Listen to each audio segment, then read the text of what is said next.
feel like this book is for, obviously, for people who want to start a business, but if they have a business currently and want to just increase the revenue, make it more profitable, is this a good fit for them too?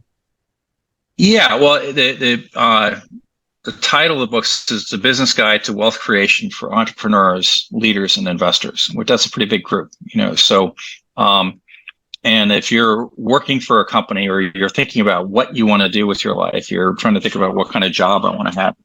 It sure does help if you're working for a company that's got a great business model, and for people that understand the importance of business models. And people that are working for companies that have solid business models tend to have much better resume fodder. They tend to probably get paid more. They've got better career mobility oftentimes.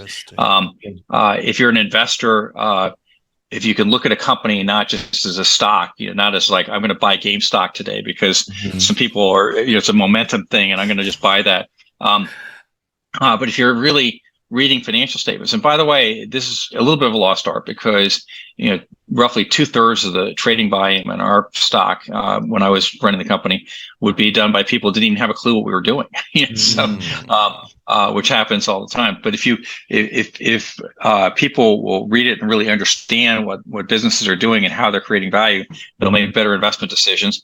And then, I imagine there are a lot of people that think, well, gee, I'd like to be an entrepreneur someday. I'd like to take that risk and start a business. What's it going to take to do this? And this book will give you an idea of just not really all the steps you have to go to start a business, but it'll give you an idea of how the financial model needs to work and what it is you're trying to do from an objective standpoint, and how you can create wealth.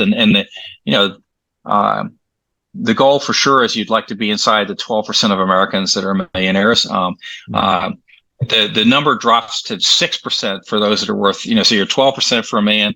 It's like 6% for $2 million, right? So it just tells you how hard it is to get to be $2 million. And by the time you get to 50, it's 1%, right?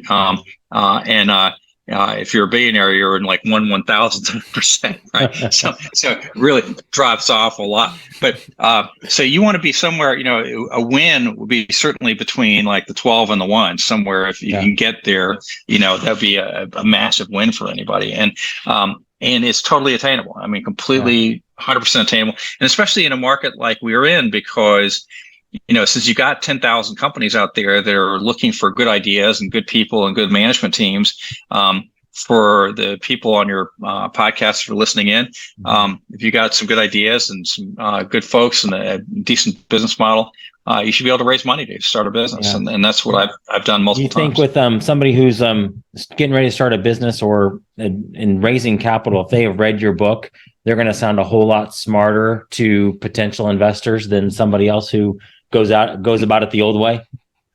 Without question. No question.